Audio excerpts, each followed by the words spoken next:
यानी पूर्णांक के अंदर हम लोग 0 को भी शामिल करते हैं, 1 को भी शामिल करते हैं, 2, 3, 4, 5, 6, 7, 8, 9, 10 जो भी हमारी पॉजिटिव संख्या है, चाहे वो 1 है चाहे या 1 से ऊपर है, कितनी भी बड़ी संख्या है वो सारा का सारा किसका पार्ट होता है? पूर्णांक का पार्ट होता है। या फिर 0 जो है वो भी पूर्णांक होती है, और जितने भी हमारे नंबर माइनस के अंदर होते हैं, नेगेटिव नंबर होते हैं, वो भी क्या होते हैं? पूर्णांक होते हैं। तो पहली बात तो यही हुई कि पूर्णांक क्या होते हैं। तो इन पूर्णांक के अंदर हमें पता चला कि हमारा जो नंबर होता है एक शून्य होता है, ठीक है, जो पूर्णांक के अंदर शामिल होता है। एक जो नंबर होता है वो होता है हमारा धनात्मक, मतलब जितने भी हमारे पॉजिटिव नंबर हैं, धनात्मक नंबर हैं, वो भी क्या है? हमारे पूर्णांक होते हैं। और दूसरी तरफ जो हमारे ऋणात्मक नंबर हैं, ऋणात्मक, वो भी किसके अंदर आते हैं? हमारे पूर्णांक के अंदर आते हैं। तो पूर्णांक के अंदर सिर्फ हमने नंबर की बात की है, जिसमें हमने नेगेटिव नंबर को डिस्कस किया है, जिसको हम लोग बोलते हैं ऋणात्मक। एक हमारा जो धनात्मक नंबर होता है उसको हमने डिस्कस किया, और एक जो होता है शून्य होता है, इसको हमने डिस्कस किया। तो ये सारे के सारे जो नंबर हैं वो क्या है? हमारे पूर्णांक होते हैं। और पूर्णांक के बाद में हम लोग डिस्कस कर लेते हैं यहां पर संख्याएं। किसी भी संख्या को लिखने के लिए हमें 10 नंबर्स का प्रयोग करना पड़ता है। उसमें जो नंबर्स है हमारा 0 है, 1 है, 2 है, 3 है, 4 है, 5 है, 6 है, 7, 8, 9 और 10। 9 तक ही हम लोग लेंगे नंबर को, लेकिन 10 भी हम लोग लिख लेते हैं। तो इस संख्या को जब हम लोग लिखते हैं, यानी कि इस संख्या में पूछा जाता है कि 3 का जातीय मान निकालिए। तो यहां 3 का जो जातीय मान होगा वो हो जाएगा हमारा 3, यानी 3 का जातीय मान, 3 का जातीय मान जो होगा वो क्या रहेगा? 3 रहेगा। इसी प्रकार से 5 का जातीय मान जो रहेगा वो क्या रहेगा? 5 होगा। यानी कि 3 का जातीय मान ये है और 5 का जातीय मान ये है। ठीक है।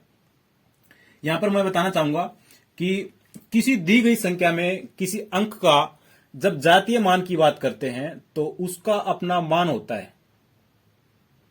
किसी भी दी गई संख्या में किसी अंक का जातीय मान, उसका अपना क्या होता है? मान होता है, चाहे वह किसी भी स्थान पर क्यों न हो, चाहे वह किसी भी स्थान पर क्यों न हो, वह उसका खुद का जातीय मान होता है।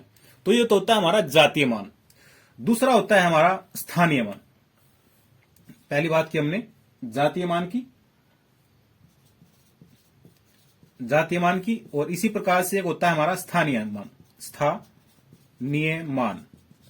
स्थानीय मान को कैसे निकालते हैं? स्थानीय मान को निकालने के लिए हमें पता होना चाहिए कि जो हमारा ये है इकाई, दहाई, सैकड़ा, हजार, 10,000, लाख, 10 लाख, इसके बारे में अपने को पता होना चाहिए। तो इसको हम लोग लिखते हैं, ऐसे ही लिखते हैं, दाएं साइड से शुरू करते हैं। मतलब जैसे कि मैं इसको कहूं तो ये हुआ हमारा इकाई, दाई, सैकड़ा, हजार, 10,000। ठीक है, ये हुआ हमारा 63,578। इस प्रकार से हम लोग बोलते हैं। इस बात का हमें पता है। तो जब हम लोग इसी संख्या का स्थानीय मान की बात करते हैं, अंकों का स्थानीय मान की बात करते हैं, तो यहां 8 जो हो जाएगा इकाई का मान है। ठीक है, ये जो है दहाई का मान है, ये जो है सैकड़े का मान है, और ये जो है हजार का मान है, और ये 10,000। इस प्रकार से हम लोग बोलते हैं 10,000। इकाई, दाई, सैकड़ा, हजार, 10,000, इस प्रकार से हम लोग लिखते हैं संख्या को। तो यहां अगर हम पूछें कि 8 का स्थानीय मान निकालें, तो 8 का स्थानीय मान माय डियर फ्रेंड्स हो जाएगा यहां पर 8 गुणा 1, यानी कि 8 ही हो जाएगा। ठीक है। अगर हम पूछें यहां पर 7 का स्थानीय मान, तो 7 गुणा 10 हो जाएगा, यानी कि 7 गुणा 10 का मतलब माय डियर फ्रेंड्स क्या हो जाएगा यहां पर?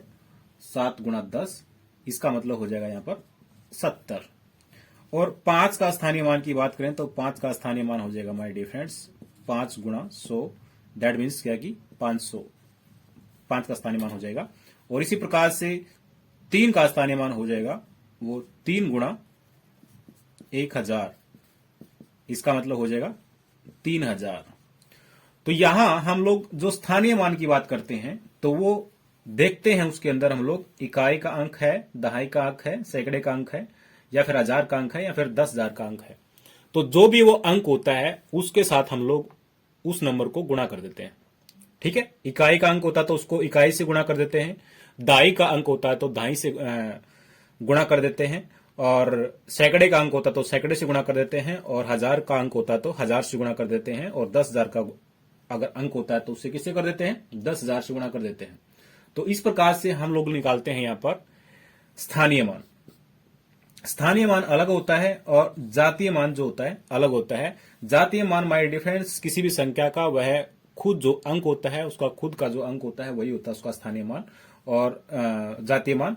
और स्थानीय मान में क्या होता है, हम लोग देखते हैं इकाई में है, दहाई में है, सैकड़े में है, 1000 में है, 10,000 में है। तो यहां पर 6 का अगर हम लोग स्थानीय मान की बात करते हैं तो यहां पर हम लोग लिख देंगे 6 गुणा 10,000, दैट मीन्स कि यहां पर 60,000 जो है इसका स्थानीय मान आ जाता है।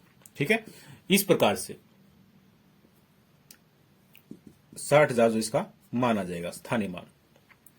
एक तो डिस्कस कर लेते हैं कि सम संख्याएं कौन सी होती हैं। हालांकि आप लोग जानते हैं सम संख्या कौन सी होती हैं, फिर भी हम लोग डिस्कस करेंगे। विषम को डिस्कस करेंगे, अभाज्य संख्या को डिस्कस करेंगे, भाज्य संख्या को डिस्कस करेंगे, परिमेय संख्या, अपरिमेय संख्या और वास्तविक नंबर, इनको हम लोग डिस्कस करते हैं। तो सबसे पहले शुरू करते हैं हम यहां पर सम संख्या को। सम संख्या का मतलब माय डियर फ्रेंड्स क्या होता है? सम संख्या ऐसी संख्या होती है जो दो से, ऐसी संख्या जो दो से पूर्ण रूप से जो है ना विभाजित हो जाए। जो संख्या दो से जो है पूर्ण रूप से विभाजित हो जाए, विभाजित हो जाए, वो जो है सम कहलाती है। ठीक है, इसके अंदर हम लोग शामिल कर सकते हैं, जैसे कि 2 है, 4, 6, 8, 10, 12, 14, यानी जो 2 का टेबल है इसके अंदर हम लोग पूरा का पूरा शामिल कर सकते हैं। ये सारी संख्याएं जो हैं सम संख्याएं हैं जो 2 से पूर्ण रूप से विभाजित हो जाती हैं। तो ये संख्याएं कौन सी होती हैं? हमारी सम संख्या कहलाती हैं। दूसरी तरफ अगर हम बात करें, जैसे कि 2 के बाद क्या आता है? 3 आता है। ठीक है, या फिर 2 से पहले क्या आता है? 1 आता है। तो विषम संख्याओं की बात करें तो विषम संख्या के अंदर माय डियर फ्रेंड्स हम लोग शामिल करते हैं 1 को, 3 को, 5 को, 7 को, 9 को, 11 को, 13 को, 15 को, 17 को। ठीक है, और सो ऑन, इसी प्रकार से जो है आगे से आगे बढ़ता जाएगा। अगर हम लोग इसकी डेफिनेशंस की बात करें तो संख्याएं 2 से जो है पूर्ण रूप से विभाजित नहीं होती, वो सारी संख्याएं जो होती हैं हमारी विषम संख्या कहलाती हैं। सम का मतलब तो क्या है कि 2 से पूर्ण रूप से विभाजित होती हैं, और विषम का मतलब है जो 2 से पूर्ण रूप से विभाजित नहीं होती। तो सिंपल फंडा यही है, 2 से पूर्ण रूप से जो विभाजित होता है उसको हम लोग बोलते हैं यहां पर सम संख्या, और जो 2 से पूर्ण रूप से विभाजित नहीं होता उसको हम लोग बोलते हैं विषम संख्या। ठीक है, उसके बाद में हम लोग बात करते हैं यहां पर अभाज्य संख्या की। अभाज्य संख्या, अभाज्य संख्या का मतलब माय डिफरेंस क्या होता है? एक के अतिरिक्त, एक के अतिरिक्त, यानी जो हमारी संख्या होती है एक के अतिरिक्त वे धन पूर्णांक संख्याएं, धन पूर्णांक संख्याएं जो केवल एक या सवय से विभाजित हो सके, या तो एक से विभाजित हो सकती हैं या फिर उसका खुद का अपने मान से विभाजित हो सकती हैं। दैट मीन्स कि जैसे कि हमने पहले बात की है 3 आया, 3 तो आया ही आया, 3 से पहले 2 भी आ सकता है। ठीक है, ये भी हमारी अभाज्य संख्या होती है। 3 भी होती है हमारी अभाज्य संख्या, 5 भी होती है। ठीक है, 7 हो सकती है, 11 हो सकती है, 13 हो सकती है, और 17, 19 और आगे 100 जो है, इसी प्रकार से 25, 27। ये संख्याएं वे संख्याएं होती हैं जो या तो एक से विभाजित हो जाएगी या फिर जो है अपनी खुद से ही विभाजित होती हैं और किसी संख्या से विभाजित नहीं होती। ये जो है जो हमारी विषम संख्या है उससे मिलती जुलती है। मिलती जुलती क्या मतलब क्या है कि पूरी की पूरी मिल रही है उससे, लेकिन इसके अंदर एक संख्या ऐसी आ जाती है जो सम संख्या है 2, जो कि सम संख्या के अंदर भी होती है और जिसको हम लोग अभाज्य संख्या के अंदर भी शामिल कर लेते हैं। तो 2 एक ऐसी संख्या आ जाती है जो कि सम संख्या के अंदर शामिल है। बाकी इसके अंदर वही संख्याएं हैं सारी जो हमारी विषम संख्या के अंदर है। यानी विषम संख्या के अतिरिक्त जो है दो एक ऐसा नंबर है जो कि हम लोग अभाज्य के अंदर शामिल कर लेते हैं। ठीक है, तो ये होता है हमारा अभाज्य संख्या। अभाज्य संख्या की जो हमने बात की है वो क्या है, वो ये है कि एक के अतिरिक्त वे धन पूर्णांक संख्याएं जो एक या सवे से ही विभाजित होती हैं वो सारी सारी क्या कहलाती हैं, हमारी अभाज्य संख्या कहलाती हैं। ठीक है, तो भाज्य संख्या क्या होती है, जो संख्याएं एक या सवे के अतिरिक्त किसी भी संख्या से विभाजित हो जाएं। क्या कहता है, जो संख्याएं एक या सवे के अतिरिक्त, एक तो है ही है, साथ में जो है जो उसकी खुद की संख्या है उसके अतिरिक्त जो है किसी अन्य संख्या से भी जो है विभाजित हो जाती हैं, वे संख्या क्या कहलाती हैं, भाज्य संख्या कहलाती हैं। जैसे कि इसके अंदर शामिल हम करें तो इसके अंदर शामिल आ जाता है हमारा एक आ जाता है, एक के अतिरिक्त जो है दूसरी संख्या, जो दूसरी संख्या ऐसी भी हो सकती है जो किसी दूसरे से भी विभाजित हो सकती है।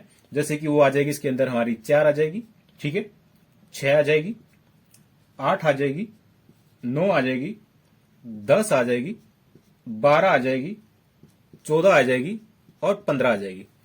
परिमेय संख्या कौन सी होती है? परिमेय संख्या माय डियर फ्रेंड्स, जैसा भी हमें पता है परिमेय संख्या के अंदर हम लोग जो भी संख्या लेते हैं वो अंश और हर के अंदर लेते हैं। ठीक है, जो भी हम परिमेय की बात करते हैं तो परिमेय के अंदर क्या होता है, मतलब एक अंश होता है और एक हर होता है जिसको हम लोग बोलते हैं भिन्न। तो भिन्न में जितनी भी संख्याएं होती हैं, भिन्न वाली जितनी भी संख्याएं होती हैं, भिन्न के अंदर जैसे कि हमारी संख्या आ जाती है 3/5, ठीक है, या फिर आ जाती है -3/5, ठीक है, या फिर आ जाता है 0/4। जो भिन्न के अंदर हैं, या फिर ये आ सकता है कि 2/-7, ठीक है, या फिर हो सकता है इसके अंदर -2/7। इस प्रकार से जो भी संख्याएं आती हैं जो भिन्न के अंदर होती हैं, नेगेटिव हो सकती हैं, पॉजिटिव हो सकती हैं, ये सारी संख्या क्या कहलाती हैं, परिमेय संख्या कहलाती हैं, जो कि अंश और हर के द्वारा जो है डिनोट की जाती है, भिन्न के द्वारा डिनोट की जाती है। और ये संख्या जो है नेगेटिव पॉजिटिव हो सकती हैं। तो ये सारी संख्या क्या है, परिमेय संख्या है। अप्रिमेय के अंदर माय डियर फ्रेंड्स क्या होता है, अप्रिमेय संख्या माय डियर फ्रेंड्स हम लोग शामिल करते हैं पाई का मान जैसे कि हमें पता होता है 22/7 होता है, तो पाई को हम लोग इसके अंदर शामिल करते हैं, या फिर √2 को इसके अंदर शामिल कर लेते हैं, √3 को इसके अंदर शामिल कर लेते हैं, और इसी प्रकार से जो है कैरी ऑन। सारी संख्याएं जो है वो सारी क्या है, ये अप्रिमेय संख्या होती है, अप्रिमेय। और वास्तविक संख्याएं क्या होती है माय डियर फ्रेंड्स, इसके बाद में हम डिस्कस करते हैं वास्तविक संख्याएं। वास्तविक संख्याओं के अंदर हम लोग क्या शामिल करते हैं, पूरा का पूरा जो परिमेय का पार्ट है उसको शामिल करते हैं, और जो अप्रिमेय का पार्ट है उसको शामिल करते हैं। यानी दोनों का मिला जुला रूप होता है वास्तविक संख्या। यानी वास्तविक संख्याओं के अंदर हम लोग शामिल करते हैं, जैसे कि पाई यानी कि 22/7 हम लोग इसके अंदर शामिल करते हैं पाई के मान को, ठीक है। या फिर जो हमने अभी बात की है अपरिमेय संख्या के अंदर, जैसे कि √2 या फिर √3, ठीक है, इसको भी हम लोग इसके अंदर शामिल करते हैं, ठीक है। और इन वास्तविक संख्याओं को हम लोग आर के द्वारा डिनोट करते हैं। आर मतलब होता है यहां पर रैशनल नंबर के द्वारा, ठीक है। पूर्णांक के अंदर माय डियर फ्रेंड्स हम लोग जितनी भी संख्याएं हमारी नेगेटिव संख्या होती हैं वो शामिल करते हैं, और जितनी भी संख्या पॉजिटिव होती हैं 2, 4, 5, 7, 10 जितनी भी होती हैं वो सारी क्या है, पूर्णांक का पार्ट होती हैं। तो पूर्णांक के अंदर हम लोग नेगेटिव भी लेते हैं, पॉजिटिव लेते हैं और जीरो भी लेते हैं। तो ये हुआ हमारा पूर्णांक। तो कुल मिलाकर के 8 प्रकार की जो संख्याएं हमने डिस्कस की हैं